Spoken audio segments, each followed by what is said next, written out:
بڕیارەکەی دادگای پاریس بۆ وەرگرتنی فرۆشتنی نەوتی هەرێم لە ڕێگەی تورکیاوە کۆتایی بە وەهمی ئابووری سربەخۆ و ئەو نەهامەتیانە هێنا کە چەند ساڵە هاوڵاتیان بەهۆی فرۆشتنی سربەخۆی نەوت و بەناو ئابووری سربەخۆوە دەیچێژن. چاودێرێکی سیاسی دەڵێت بڕیارەکەی دادگای پاریس کۆتایی بە ناڕوونی لە داهاتی نەوت هێنا و حکومەتی هەرێمی ناچار کرد بگەڕێتەوە پێش ساڵی 2017. بەدڵنیاییەوە ئەوەی جاران ناومان ناو ئابووری سربەخۆ ئەمە کۆتایی هات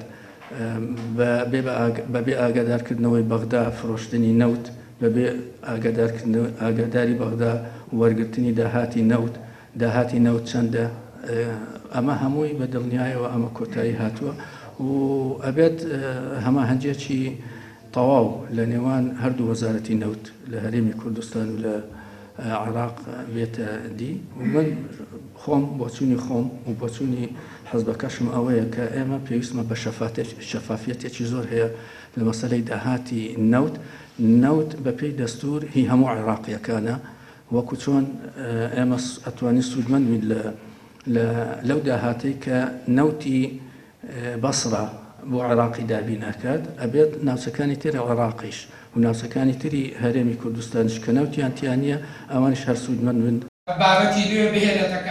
شارەزانی ئابووریش دەڵێن ئەوان دەمێکە هۆژاریان دابوو لە کۆتایی هاتنی ئابووری سربەخۆ ئەو سکاڵای عێراق لە پاریس بردیەوە مێژوەکەی دەگەڕێتەوە بۆ دوای فرۆشتنی نەوت بە شێوەی سربەخۆ بەڵام لەبەر چەند هۆکارێک یەکلای نەبوونەی سکاڵاکە دواکەوت بۆ ئێستا.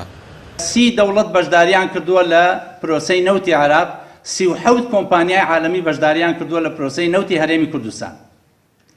بە قەناعەتی سیاسیەکانی هەرێم ئەوانەی کە لە پشت دەرهێنان و هەناردەکردنی نەوتەوە بوون قەناعەتیان وا بوو ئەگەر ئەم دەوڵەتان و ئەو کۆمپانیانە بکەینە شەریک ئەوە پارێزراوە بین لە هەر هێرشێک ڕوبەڕوومانە بێتەوە. بەڵام بەداخەوە کاتێک کە ڕوبەڕووی مەحکەمەی پاریس بووینەوە یەکەم کەس کە دەرگای لێداخستین تورکیا بوو کە یەکەم دۆست بوو بە حساب و یەکەم سوودمەند بوو لە پرۆسەی نەوتی هەرێمی کوردستان.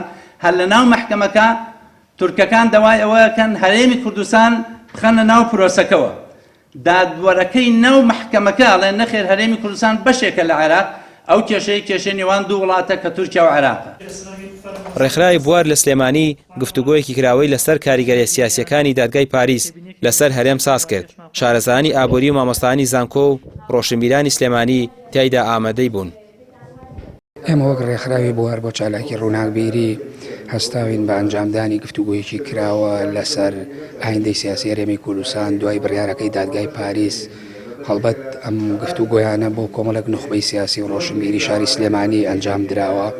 پێمان وایە لە دوای ڕووداوەکانی دادگای پاریس بۆ هەناردەکردنی نەوتی هەرێمی کوردستان لە ڕێی کۆمپانیای سۆمەوە ئەمە هەرێمی کوردستانە خاتە دۆخێکی ترەوە بە تایبەتی لە ڕووی سیاسی لە ڕووی ئابووری لە ڕووی پەیوەندی و عەلاقات لە ناوخۆی عێراق لەگە وڵاتانی دەرەوەات ئەمە کۆمەڵە دەرهاویشتی تر بە دوای خۆیانە. زۆرینەی ئابووریناسان دەڵێن هەرێم لە دوای ڕادەستکردنەوەی نەوت بە عێراق دۆخی باشتر دەبێت و فرۆشتنی نەوت بە نادەستوری زیانی زۆری بەر هەرێم گەیاند. جگە لەوەی داهاتی نەوت ناشەفاف بوو موچەی فەرمانبەرانیش کەوتوو بووە بارێکی خراپەوە. ڕامیار عوسمان کەناڵی پێیام سلێمانی.